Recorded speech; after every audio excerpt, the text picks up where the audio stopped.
You've definitely heard the name IMF thrown around, right? Especially when some country's economy is in the news for all the wrong reasons. But what on earth do they actually do? Well, forget the dry, complicated headlines. Today, we're going to crack open the playbook of the world's economic firefighter. So let's just start right at the beginning. What is this thing? Is it a bank? Is it some kind of global rescue squad? Or is it, I don't know, that really strict uncle that everyone seems to talk about? Let's clear up what the IMF is, and just as important, what it isn't. Okay, first things first. You don't go to the IMF to get a car loan, not even close. We're talking on a completely different scale here. This isn't your neighborhood bank. Think of it more like the world's emergency service. When an entire country's financial house is metaphorically on fire, they're the ones who get the call. Okay, so here's probably the best way to picture it, especially for us here in South Africa. Think of the IMF as a massive, global Stokvel. Seriously, it's basically a club with 190 member countries, and every single one of them chips into this giant central pot of money. And that money just sits there, ready for when one of the members gets into deep, deep financial trouble. And yep, South Africa has been a member of this club for a long, long time, since way back in 1945. We put our share into the pot, which has a fancy name. It's called a quota. The amount we put in depends on how big our economy is. And the whole point of this system? It's to keep the global ATM running smoothly, making sure that money can move between countries so that trade doesn't grind to a halt. All right, so it's a club. We get that. But what does this club, this global fire department, actually do all day? Well, their work really breaks down into three main jobs. You can think of it like their playbook. It's got three main moves. First, there's the health check. Then, they offer something like study assistance. And finally, the one they are absolutely famous for, the big bailout. So let's start with number one, the health check. This is exactly what it sounds like. It's like your annual visit to the doctor for a checkup, but for an entire country's economy. Once a year, IMF folks visit places like South Africa to really look under the hood. They call it an Article 4 consultation.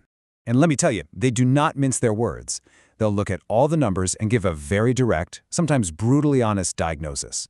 They'll point out big risks like, hey, your national debt is getting dangerously high, or your electricity crisis is killing your economic growth. It's basically an early warning system. Next up, you've got the study assist. This is where the IMF acts a bit like a tutor. They offer free technical help and training. So they might send experts to help a government get better at collecting taxes or to advise the central bank on how to manage its money. It's all about helping countries run their finances more effectively. And that brings us to their third and by far most famous job, the bailout. This is the big red button, the emergency loan. It happens when a country is having what's called a balance of payments crisis. Now that sounds complicated, but all it really means is that they are running out of foreign money, like US dollars, that they desperately need to pay for crucial things like imported fuel or medicine. Now, it's these bailouts that get so controversial.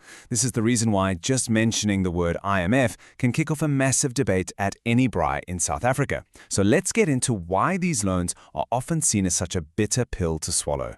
See, here's the catch. The IMF's money is never a blank check. It always, and I mean always, comes with strings attached.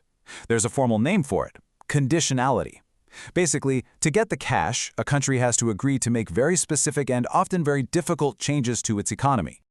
And it's those strings, those conditions, that really ignite the debate. The arguments usually boil down to these three things. First, austerity, which often means deep cuts in government spending, things like public service jobs or social grants. Second, a loss of sovereignty, that feeling that outsiders are now telling you how to run your own country. And third, those painful structural reforms. And this slide right here perfectly captures the two sides of that argument. On one side, you have people who say these reforms are like needed medicine. You have to fix the deep problems like the inefficiencies at state-owned companies like Eskom and Transnet. But on the other side, critics argue that these changes end up hurting the poorest and most vulnerable people in society. For example, by making it easier to fire workers, which can lead to job losses. Okay, so that's the theory. But let's bring this right back home. Why is this such a critical conversation for South Africa right here, right now? $4.3 billion US dollars. Remember that number. That's how much money South Africa borrowed from the IMF in an emergency loan right in the middle of the COVID-19 pandemic. You have to understand this was a massive deal. It was the first time in decades, literally since the early 1990s, before our democracy, that South Africa had gone to the IMF for this kind of major financial help. And taking that loan was a really powerful reminder of the IMF's most critical and kind of scary function. It is the lender of last resort. What that means is when a country's finances are so bad that nobody else, not other banks, not other countries, will lend it money, the IMF is the only door left to knock on. It is the absolute last resort. All of which brings us back around to that ultimate question, the one that always comes up whenever you talk about the IMF, whether it's here in South Africa or anywhere else in the world. So after looking at what they do, how they operate, and why it causes so much debate, what's the final verdict? Are they the hero riding in to save the day, or are they the villain imposing these harsh, painful conditions on countries in trouble? You know, maybe hero or villain is just too simple. I think this quote here sums it up perfectly.